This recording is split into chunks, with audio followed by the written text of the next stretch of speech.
Hola, buenas tardes a todos. Bienvenidos a una nueva charla.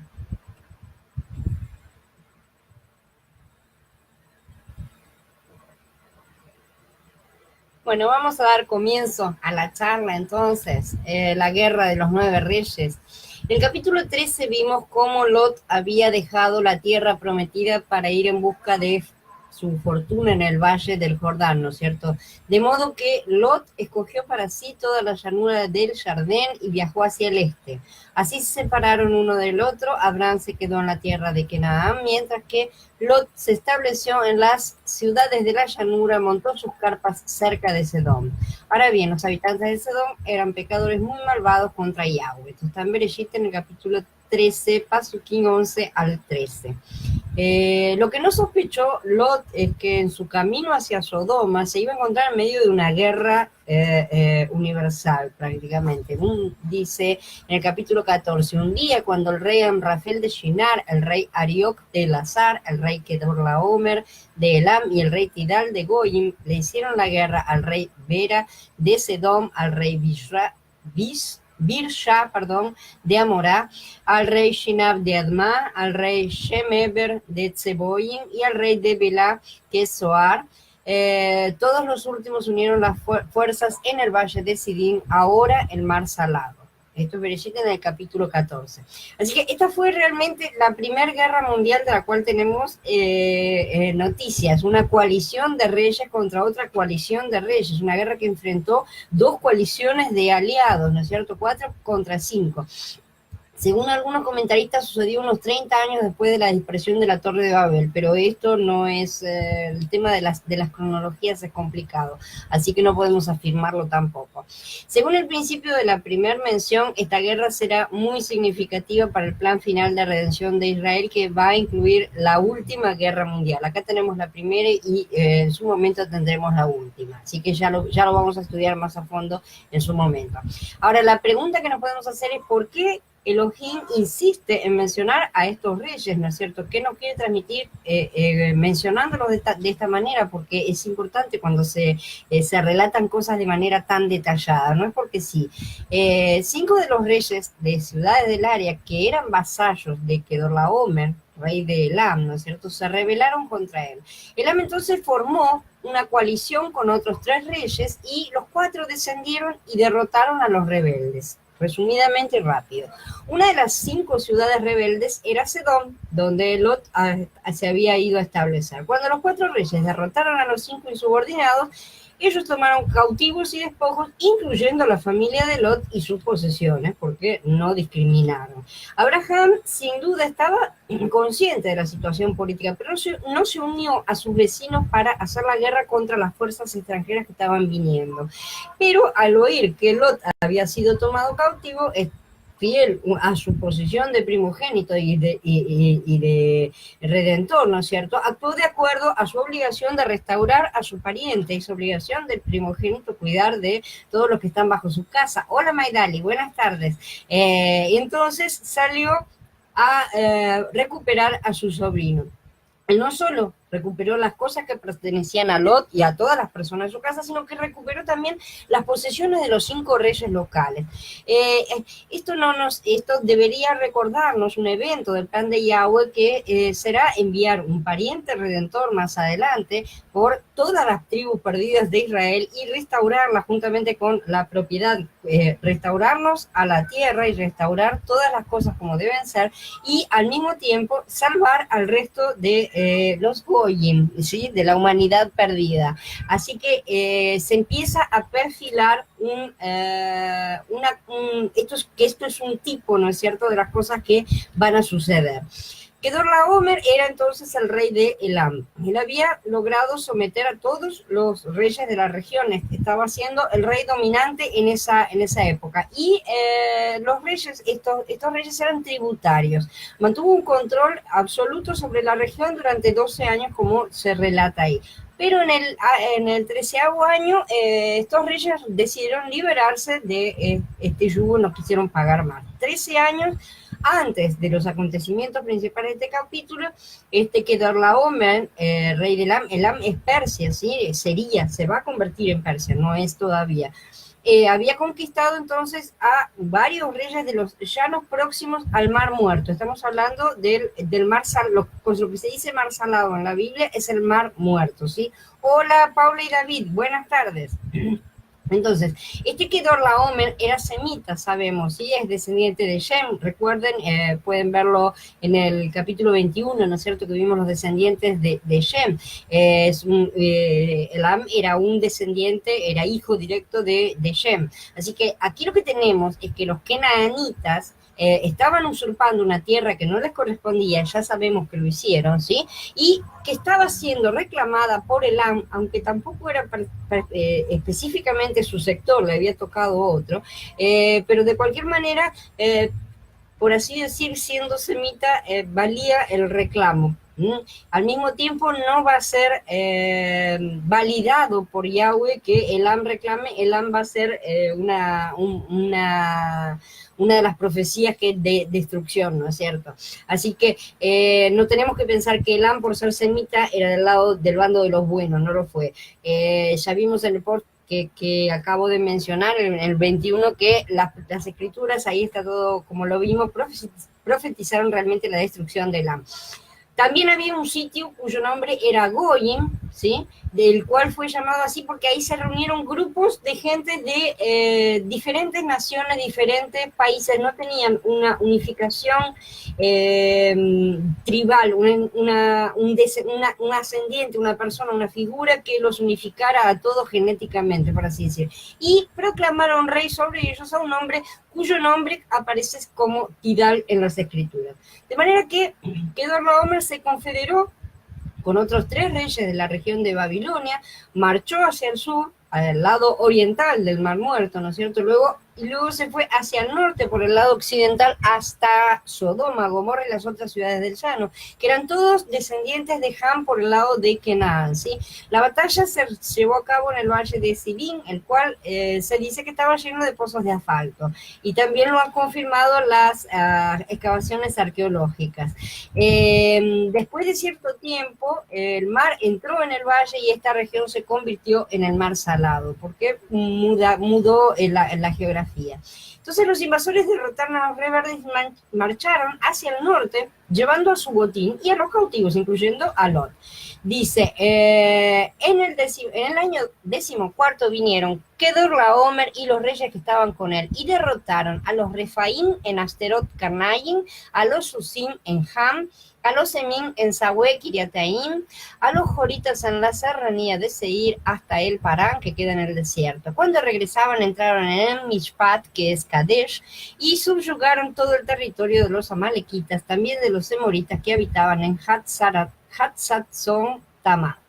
Esto está en Bereshit, en el capítulo 14, del 5 al 7, ¿sí? Entonces, en el año 14 de estar encima de estos reyes, ¿no es cierto?, de tenerlos dominados, Kedorlaomer, junto con estos reyes, derrotaron a unos cuantos pueblos que son mencionados. Los Refaim, o Refaitas, porque pueden aparecer con diferentes nombres de acuerdo a las diferentes traducciones, ¿no es cierto? Hola Iti, buenas tardes. Refaim o Refaitas, los Susitas o Susim, los Emitas o Emín y los Oreos o los Joritas, ¿no es cierto? Además, también lograron ganar más terreno en ese momento, tomaron también el territorio de los Amalequitas y de los Moritas o Morreos, ¿no es cierto? Aunque se sabe que aún no había nacido Analec. O sea, existen discrepancias en torno al antepasado bíblico de estos amalequitas que son aquí mencionados, y eso lo vamos a ver ahora. Comúnmente suele señalarse que los amalequitas son un pueblo semita, descendientes de Abraham por línea directa de Esaú, por lo cual los amalequitas son realmente una rama muy importante de la cual va a surgir el pueblo idumeo, ¿sí? De donde va a salir Herodes y todo lo demás. Dice en Bereshit 36, Timnah fue una concubina de Elifaz, el hijo de Esaú. Ella le dio a Amalek a Elifaz. Estos fueron los descendientes de Adá, la esposa de Esaú.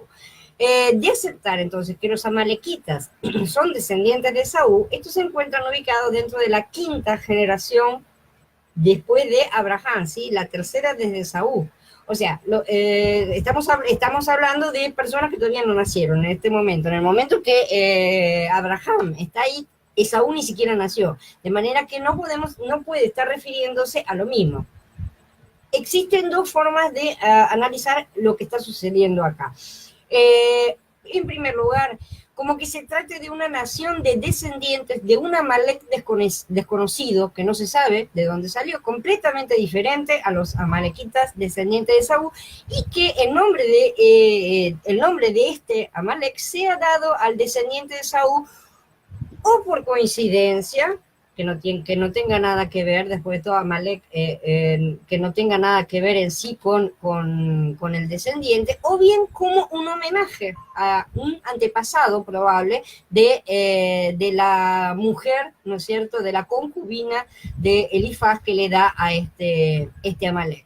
Esa sería una interpretación. La otra interpretación es como que se está hablando de una nación que estaba en aquella época de Abraham ocupando el territorio que después ocuparían los amalequitas en el futuro. Este tipo de anacronismos territoriales, geográficos, por así decir, no es infrecuente en las escrituras. Por ejemplo, en este mismo capítulo de Bereshit se menciona que Abraham emprendió una persecución hasta Dan. La tierra, la distribución de las tierras no fue sino hasta muy, muy posterior de lo que estamos mencionando, ¿sí? Porque todo esto no lo escribió Abraham, sino que lo escribió Moshe, ¿no? Bastante después. Entonces, siendo que el territorio de Dan entonces, no existía en esta época, es mencionado. Este tipo de anacronismos es común. Entonces, tal vez se trate de estar tratando de dar una referencia geográfica conocida a los lectores del momento en que fue escrito, mencionando a los amalequitas como los habitantes del territorio que posteriormente ocuparían los amalequitas descendientes de Saúl. Yo personalmente creo que se trata de una mezcla de las dos cosas, y que sí hubo amalequitas descendientes de un Amalek desconocido que están mencionados en este momento, que existían en este momento en ese lugar, y que a raíz de probablemente de este Amalek que nadie conoce, le haya sido dado el nombre al descendiente de Saúl. La mujer de esta concubina de Elifaz, esta Timná, que es aquí mencionada, se supone que es hija de Seir, que es un oreo o un jorita, que vamos a ver ahora a continuación, y ellos son los que vivían en Seir. En Seir es donde Esaú establece justamente Edom, el reino de Edom, que sería el comienzo de todo lo edomita, ¿no es cierto?, de todo la nación edomita, lo que se va a convertir. La capital de Edom será primeramente Bosra, y otro de los nombres que tiene, que es más conocido en la actualidad, es Petra, ¿no es cierto?, la ciudad que cualquiera lo pueden buscar en Google y van a ver Petra, la ciudad que está excavada directamente en la piedra.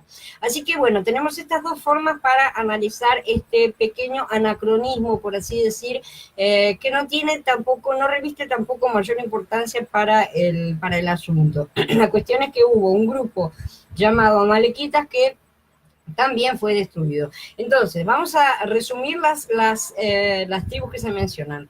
Primero, estos amalequitas que estamos viendo, ¿no es cierto? Que los vamos a dejar como algo incierto.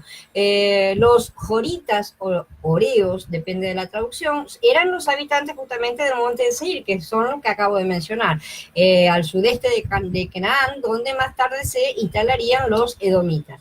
Y después tenemos a los Refaín, los Osim y los Emín, que eran antiguos pobladores de las regiones al este del Jordán, ¿no es cierto?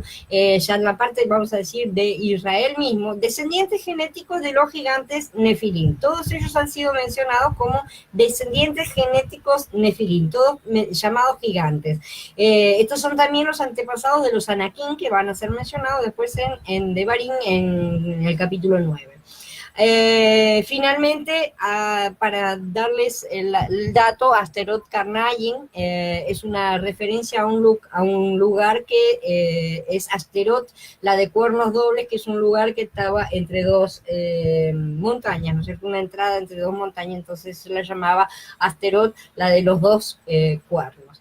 Así que vamos a detenernos un poquito en estos pueblos, porque los vamos a encontrar muchas veces y son importantes. Los Refaín fueron así llamados porque eran descendientes de Rafá. La expresión Jarrafá, literalmente los Rafá, ¿sí? Que aparece en Shemuel Bet 21:16, representa con el nombre del padre de toda la raza de gigantes. Al parecer, según parece, hubo un tiempo en que los Refaín moraban al este del Mar Muerto. Todas estas cosas no tienen una documentación muy precisa tampoco. Los moabitas, que los desposeyeron, los llamaron Emim, que quiere decir criaturas espantosas. Y los amonitas lo llamaron Sansumín, una palabra relacionada con la palabra hebrea para zumbadores, o las personas que hablan como un murmullo, ¿no? Como que el discurso de estas personas era un tanto incomprensible. En árabe tiene la palabra samsama, que se traduce como hacer ruido, murmullo y trueno, ¿no es cierto? Eran llamados de esta manera. Dice, por ejemplo, en Devarim, en el capítulo 2, esta también se cuenta como tierra de los Refaín. Estuvo antiguamente habitada por los Refaín, a quienes los amonitas llamaban Sansumín, un pueblo grande y numeroso, y tan alto como los anaquitas. Como se puede ver, los anaquitas son contemporáneos a la escritura de estos escritos, de este momento, ¿no es cierto? Al momento en el que Moshe escribe todas estas cosas. Y estos eran antepasados. Yahweh los exterminó, de modo que los amonitas los desposeyeron y se establecieron en su lugar. Y también en Devarim 2 dice, al igual que los anaquitas se les cuenta como Refaín, pero los moabitas los llamaban Emim. De manera que acá tenemos las dos menciones de los nombres para este grupo. Kedorlaomer entonces derrotó a los Refaín en Asterot Karnayin. De esto se desprende que en aquel tiempo los Refaín estaban en Basán, al este del Jordán. Les voy a subir ahora al site, si me dan un segundo, les voy a subir una foto, que es un mapita. Espérenme un segundito. Es un mapita que les va a dar una cosa muy simple, nada del otro mundo, pero les va a dar una ubicación. Guerra, vamos a poner Guerra, 9 Reyes. Ahí está. Entonces ahí pueden ver más o menos dónde estaban ubicados estos grupos para darse cuenta geográficamente. Es importante que empecemos a aprender geografía, aunque yo particularmente es la materia que más odié toda mi vida, todo bien, pero es necesario porque si no, no entendemos acerca de la geografía y la historia están íntimamente relacionadas y necesitamos aprender de todas estas cosas. Entonces, un poco después de esta derrota, Elohim confirmó una vez más que daría a los descendientes de Abraham la tierra prometida, ¿verdad? Que abarcaba parte del territorio donde vivían justamente los Refaín, que está en Bereshit 15. Más de 400 años después, cuando Israel acababa de entrar en Canaán, la tierra de los Refaín, todavía se identificaba con Basán, estaba relacionada con el mismo lugar. O sea que los refaítas estuvieron todo ese tiempo en ese mismo lugar, justamente hasta llegado el colmo de la maldad de Canaán, ¿verdad? Como está escrito. Entonces, en este lugar, los israelitas van a derrotar a Og, rey de Basán. Esto lo vamos a ver más adelante en Deuteronomio y Josué está mencionado. El último que quedaba del remanente de los Refaín era Og, rey de Basán. En la tierra prometida sabemos que los israelitas tuvieron problemas con los Refaín porque muchos de ellos seguían morando en los bosques en la región montañosa de Efraín. Los hijos de Joseph tenían miedo de echarlos, como dice en el libro de Yahoshua, en el capítulo 17 menciona que estaban renuentes, ¿no es cierto? Recordemos la historia de los espías. Mientras luchaba contra los filisteos, después, más adelante, David y sus siervos derribaron a 4 hombres, dice que les habían nacido a los Refaín en Gat. ya he mencionado todavía como que seguía estando este gen Nefilim reapareciendo, ¿no es cierto? Uno de ellos era un hombre de tamaño extraordinario cuyos dedos de las manos y de los pies estaban en cantidades de 6, 24. Esta es otra de las características de estos gigantes, ¿no? La cantidad de dedos. La descripción de las armaduras indica que eran hombres de gran estatura. Uno de ellos era Lamí, el hermano de Goliat el Gitita, dice Crónicas 1, ¿no es cierto? Como podemos ver, o sea, la genética Nefilim continuó aflorando cada tanto a lo largo de la historia. Hola Andrés, buenas tardes. Entonces, el término hebreo Refaim se usa también en las escrituras en otro sentido y es bastante importante en este también. A veces es claro que no aplica a un pueblo específico, sino a los que están muertos, pero una especie especial de muertos. Algunos eruditos relacionan la palabra con una raíz que significa dejar caer o relajar, ¿no es cierto? Como yacer, ¿no es cierto? Una cosa que cae.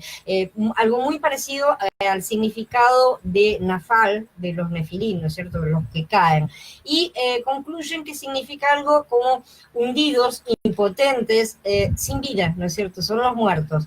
En los textos que tienen este sentido, muchas versiones los traducen, entre otras maneras, como difuntos, muertos, extintos, fallecidos, cosas inanimadas, fantasmas. O sea, vamos a ver un par de estas menciones porque es importante. Las sombras de los muertos, Harrefaim, tiemblan bajo las aguas y sus habitantes, dice el libro de Job, ¿sí?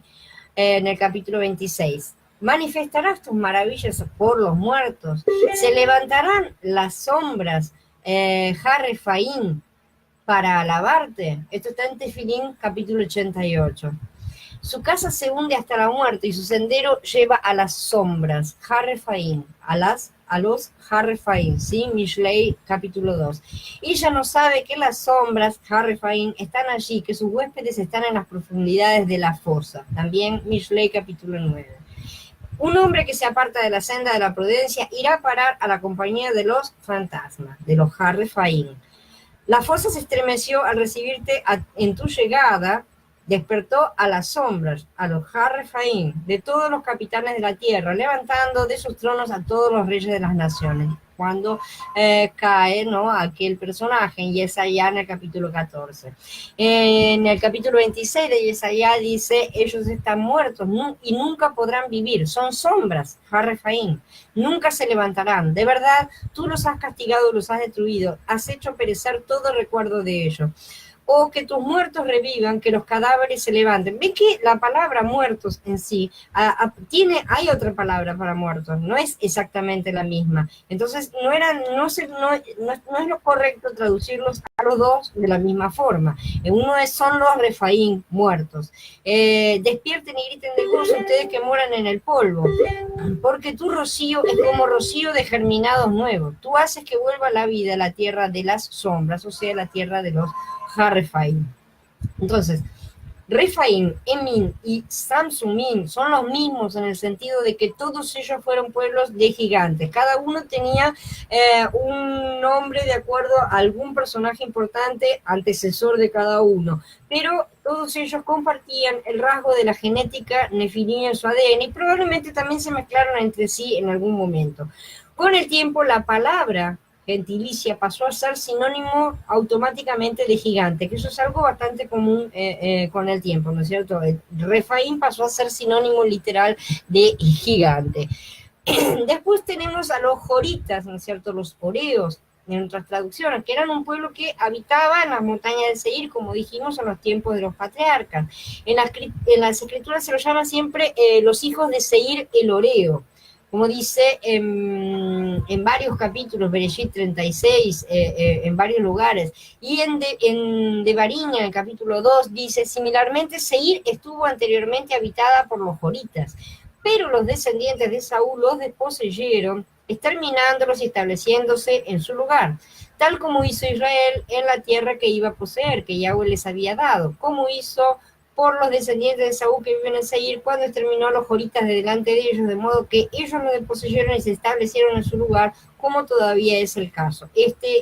Como todavía es el caso, implica el momento en el que están siendo escritas estas escrituras. Recordemos el momento en que Moshe las escribe. De manera que, entonces, acá tenemos una guerra que es iniciada por reyes de Oriente Medio, Irak y sus alrededores, ¿eh?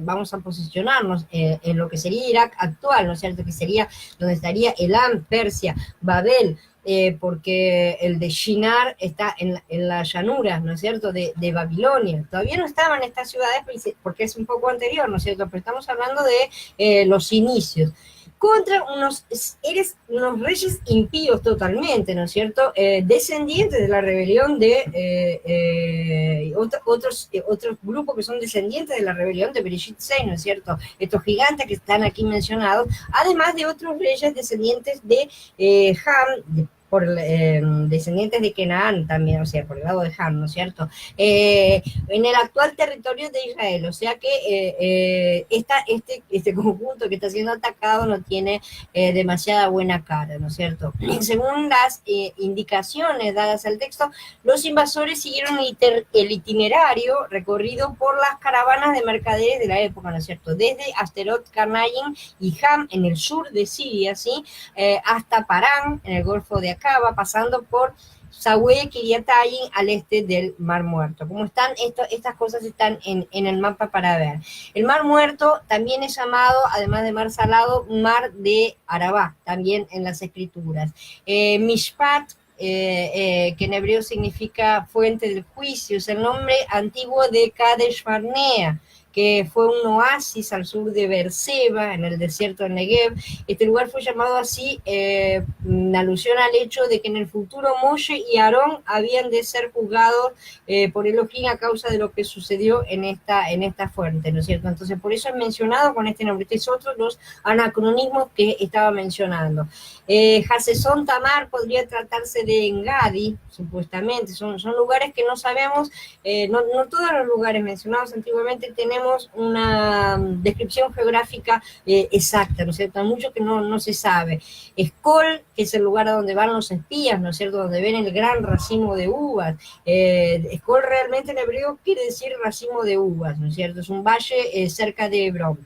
Elam ya sabemos que es la parte de Mesopotamia que hoy es Irán, y Admat, Seboín y Belá estaban al sur del Mar Muerto, más al sur de Sodoma y Gomorra. Así que la ruta que siguieron Kedorlaomer y sus aliados no fue directo a Sodoma y Gomorra, sino que primero arrasaron con todos los reyes de la región al oriente de Israel, ¿sí? Vinieron arrasando todo, vinieron limpiando todo, probablemente con el propósito de atemorizar, ¿no es cierto?, y de dar un escarmiento, por así decir, dar un susto de entrada a los que iban a atacar. En este momento histórico tan excelente, Lot decide mudarse a Sodoma.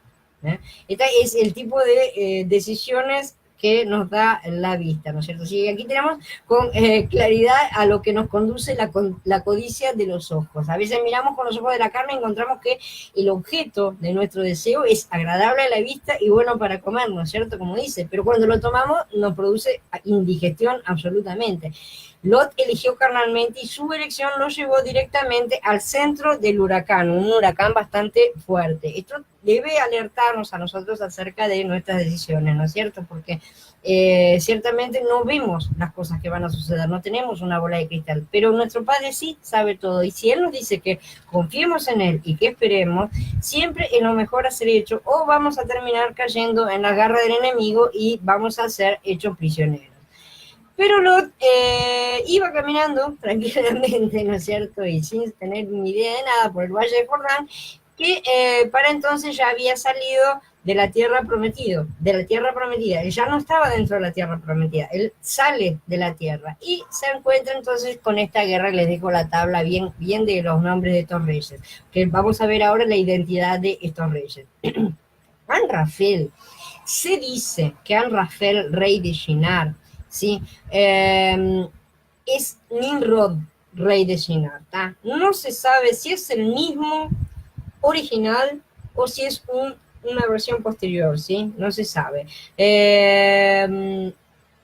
Sabemos que las tradiciones judías unen a Abraham con Nimrod, ¿verdad? Así que, y dentro de todo la posibilidad de que estuviera vivo todavía, existe. Shem estaba vivo. todavía. Shem es el que lo mata, ¿no es cierto?, a Nimrod. Así que podría haber sido realmente. Y si todas estas cosas suceden, como algunos cronistas aseguran, unos 30 años después de la construcción de la torre, todavía estamos dentro de los parámetros. Entonces, bueno, podemos ver, ¿no es cierto?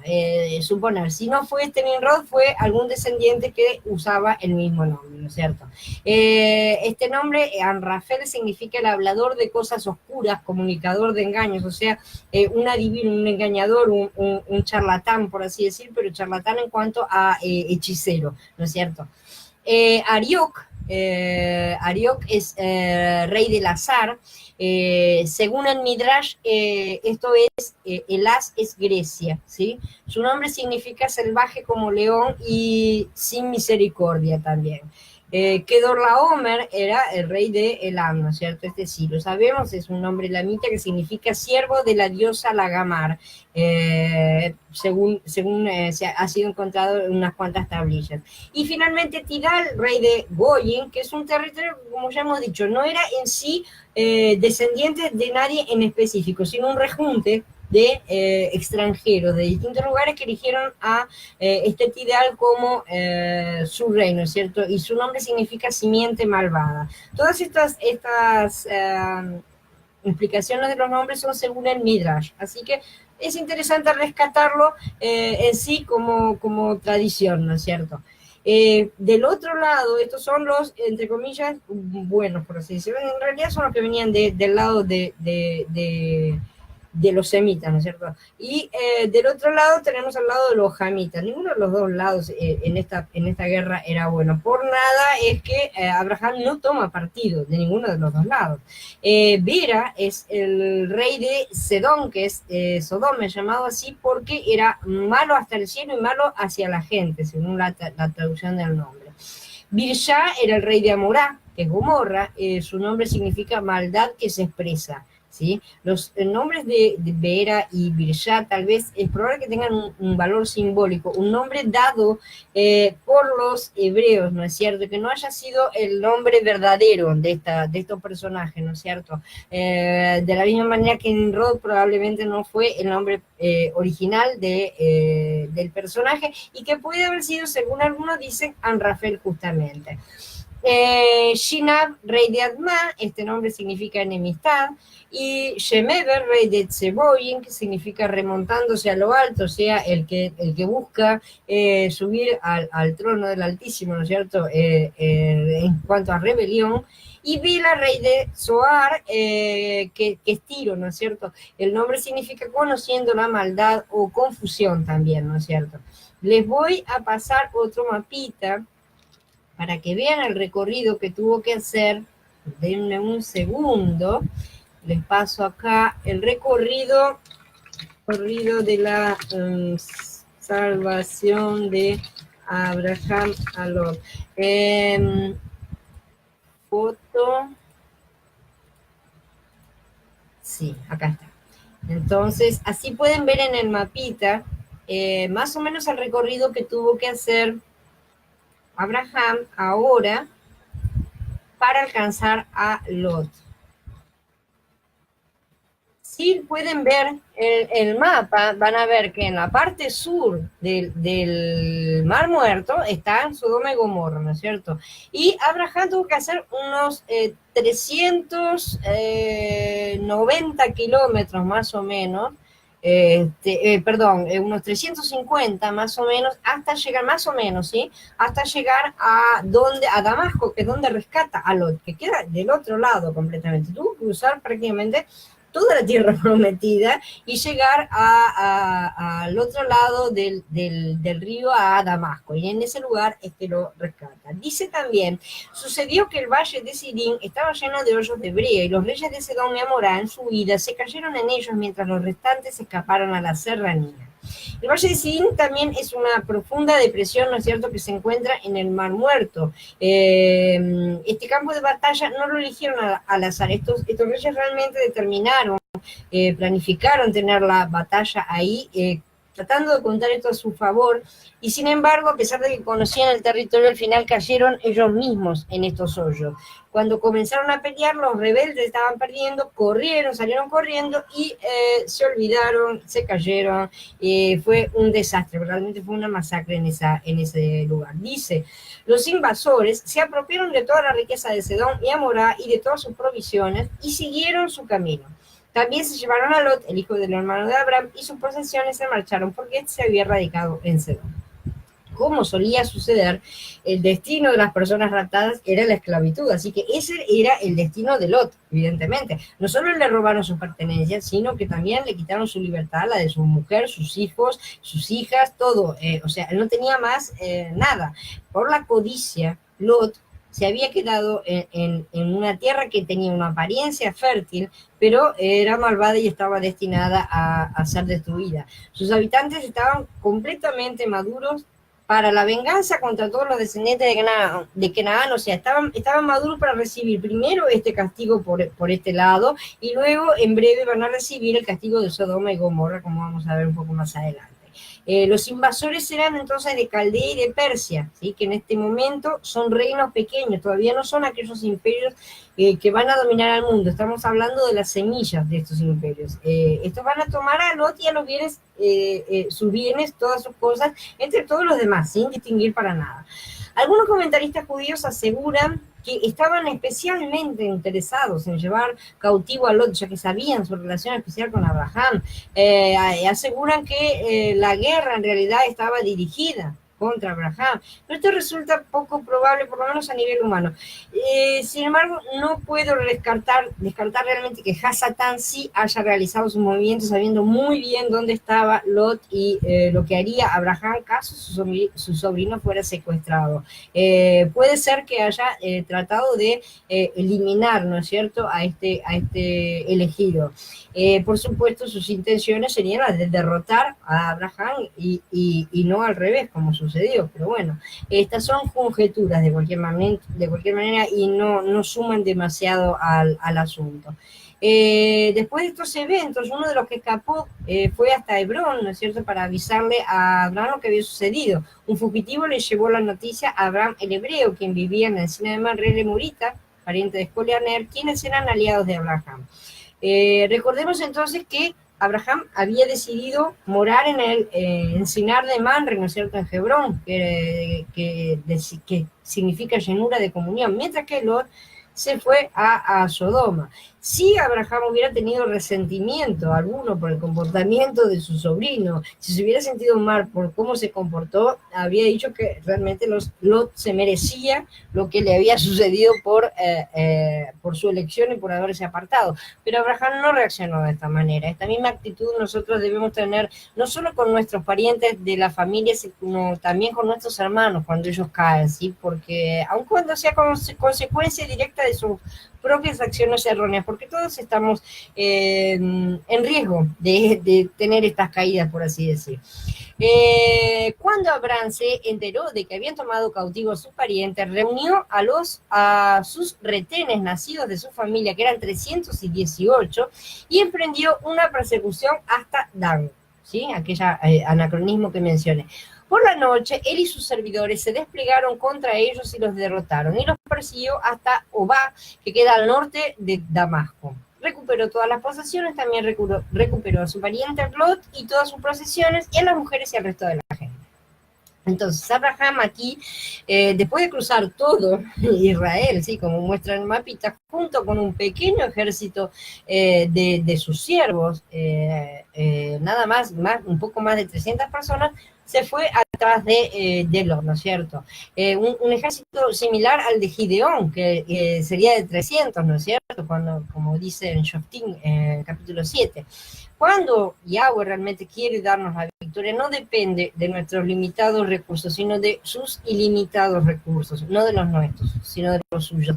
Yahweh estaba del lado de Abraham y él lo ayudó a vencer, a pesar del comportamiento que pueda haber tenido Lot.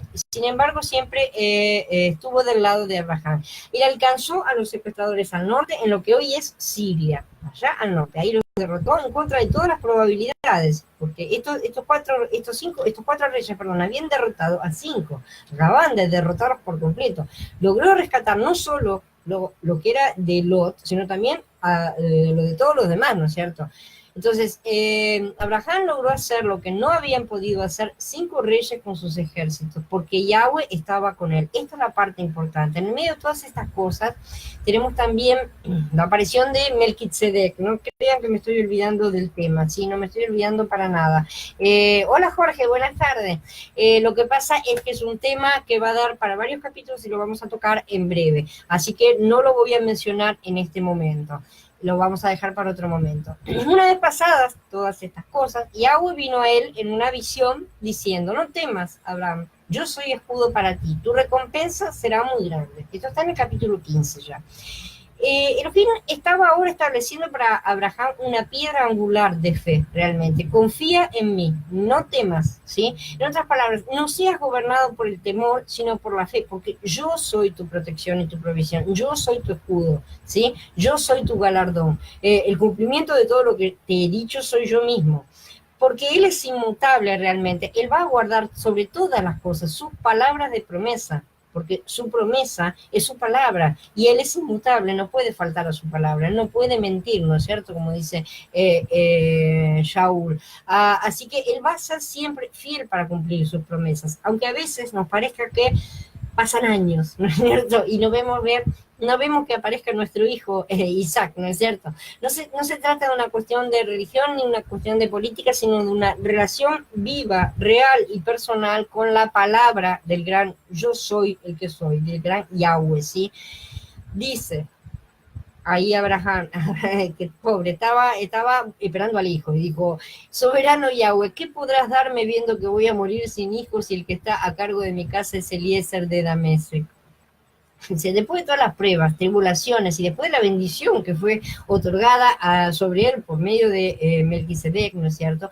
Abraham, en vez de tener esperanzas, todavía estaba preocupado con el tema del heredero. Él seguía ocupado con ese asunto, que realmente era muy importante en la antigüedad, mucho más de lo que es para nosotros hoy. La forma de prolongar a una persona era a través de su descendencia. Si una persona moría sin hijos, era borrada, simplemente. Y por eso muchas veces se dice, ¿no es cierto?, que ya lo hemos visto, se ha borrado su nombre, lo cual quiere decir que su familia es aniquilada. Cuando es borrado el nombre de una persona, su familia queda aniquilada y no se perpetúa a lo largo de la historia. De manera que era una cosa muy importante y en cierta forma era bastante lógico que Abraham estuviera preocupado por el asunto, ¿no es cierto?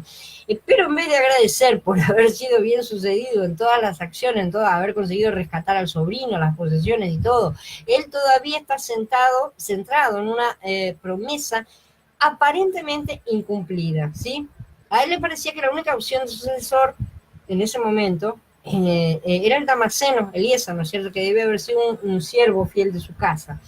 Yahweh, sin embargo, le responde enseguida y le dice: vino a él la palabra de Yahweh en respuesta: ese no será tu heredero, nadie más que tu propio hijo será tu heredero. Lo llevó afuera y le dijo: mira el cielo y cuenta las estrellas, si puedes contarlas. Y añadió: así será tu linaje. Veis capítulo 15, ¿no es cierto? Permiso. Entonces, esta simiente saldría de los propios lomos de Abraham, tenía que salir de los propios lomos de Abraham. Pero a diferencia de la última vez, cuando Yahweh describió a los descendientes como el polvo de la tierra, ahora la imagen de las estrellas es añadida.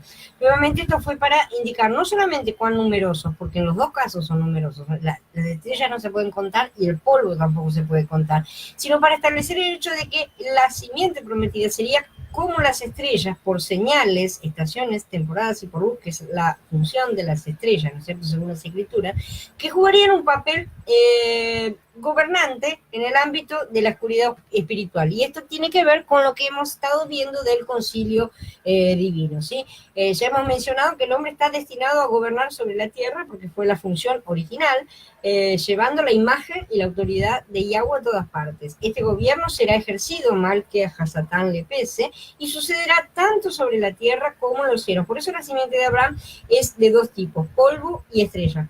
para cubrir la tierra y para cubrir los cielos, es para ocupar los dos espacios. Sin embargo, Abraham había realmente llegado al final de su esperanza, ¿no es cierto?, en lo que, en el hecho de que su esposa Sara le pudiera dar un hijo. Acá queda eliminado absolutamente cualquier heredero que no sea de la genética de Abraham, ¿sí? Porque él le dice, no será Eliezer, sino nadie más que tu propio hijo será tu heredero. De manera que tenía que ser un hijo de Abraham, ¿no es cierto? Entonces, ahora a continuación vamos a ver lo que él hace con Sara. Sara le entrega a Agar, ¿verdad? Y lo que él hace por su propia cuenta. Cuando digo a continuación, no lo digo ahora. Me estoy refiriendo al próximo post porque ese también es un post amplio y no lo vamos a ver hoy. Entonces, como les dije, este iba a ser un post corto porque el tema en sí no es tan amplio. Quedo a disposición de ustedes para todas las preguntas que necesiten hacerme.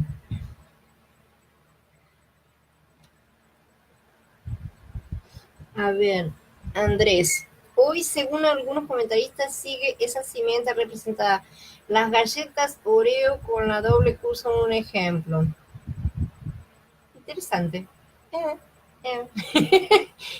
Sí, hay mucha simbología, ¿no es cierto? O sea, tenemos estamos llenos de simbología, y los nombres las marcas, los símbolos que utilizan en las marcas, todas esas cosas no son porque sí, sabemos perfectamente que no lo son. Y sin embargo, es una buena llamada para incluirla en todas estas cosas, ¿no es cierto? ¿Cómo siguen estas cosas? ¿Por qué? Porque nosotros decimos, los Oreos desaparecieron. Los Oreos no desaparecieron porque entre comillas, fueron tragados por los edomitas, ¿sí? Porque los Oreos estaban en Seir y Seir es ocupado por Edom y forma el reino de Edom. Se los come, por así decir, pero quedan incluidos, ¿no es cierto? Entonces, es probable que todas estas cosas sean un llamado a raíces ancestrales, por así decir, cosas así que les traen algún tipo de fuerza según sus mentes. Gracias, Gaby. Y dice, da la sensación de que es como un puente para cosas más grandes. Realmente esto forma parte, en cierta forma, de esas charlas aburridas de geografía e historia que necesitamos tener en la cabeza, porque de a poco se van a ir mencionando cada vez más y necesitamos saber, por ejemplo, justamente estas cosas, que Oreos, Seir, Edom, Esaú, estamos refiriéndonos a lo mismo. Después vamos a encontrar en la mitad de las escrituras, por ejemplo, profecías contra Seir, y nos va a parecer una cosa completamente salida de la nada, pero al saber que Seir es Edom, ya nos queda más claro el asunto, ¿no es cierto? En la época en que todas estas cosas fueron escritas, el lenguaje era absolutamente conocido por todo el mundo, ninguno dudaba de a quién se estaban refiriendo. Para nosotros perdimos todas estas cosas, necesitamos recuperarlas, estudiarlas y recuperarlas a través del tiempo, a través de tantos siglos, ¿no es cierto? Es bastante difícil. No es tan fácil como podría ser, porque hay muchos agujeros, ¿no es cierto? Hay muchos baches en el medio, y eso complica las cosas a veces. Pero bueno, sí, realmente esta charla es más para base de cosas que van a seguir apareciendo en las próximas, a lo largo de la historia, sobre todo en la parte de los jueces, de crónicas, reyes, toda esa parte es bastante complicada en este sentido. Se mencionan muchos reyes, muchos grupos diferentes que por ahí, si lo vemos así, nos marean y no nos dicen nada, pero todos tienen un gran sentido, ¿no es cierto? De cosas. ¿Alguien más tiene alguna pregunta? Ahí está la imagen, Gaby puso la imagen de las galletitas Oreo, exactamente. Esa cruz doble es muy utilizada también en el catolicismo actual, o sea que todas estas cosas están ampliamente relacionadas unas con otras. Exactamente. Bien, es esa la imagen, sí, sí, justamente.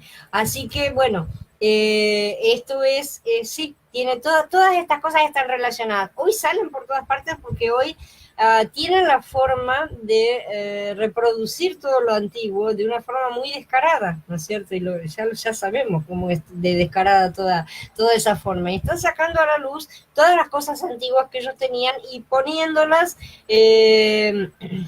exponiéndolas a ser reconocidas visualmente, porque la gente no tiene la comprensión interna realmente de lo que significan, de lo que realmente implican estos símbolos, ¿sí? Se lo ponen así y la gente dice, mira el dibujito que le pusieron, qué lindo. ¿No es cierto? Esa es más o menos la idea que ellos tienen, pero están realmente rindiendo homenaje a sus antepasados y a todo lo que ellos están buscando. Es que son todas las simbologías son exactamente, son muy parecidas unas con otras. Vas a ver los mismos símbolos en civilizaciones tan separadas como la china, la mesopotámica y la americana, ¿no es cierto? Y vas a encontrar los mismos símbolos representados en unas y otras, lo cual quiere decir que todo tiene un origen común, ¿sí? Son muy descarados, realmente sí. Eh, es así realmente. Pero son descarados porque están en el poder.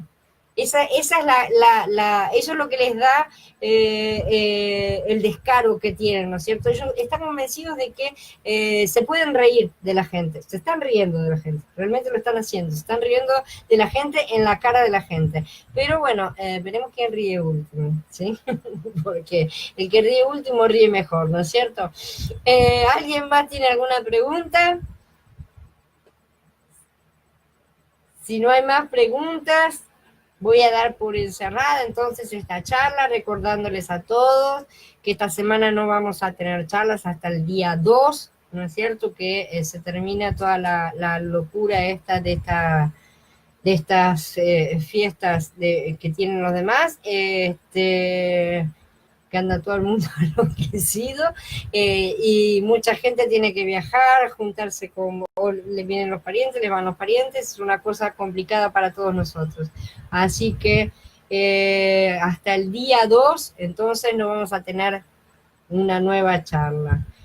Les pido, entonces les agradezco la presencia a todos y espero que Abba nos bendiga en todos estos días, nos dé paciencia y nos traiga nuevamente reunidos el día 2 aquí para continuar andando por su camino. Shalom Ubrajot, hermanos. Buenas tardes a todos.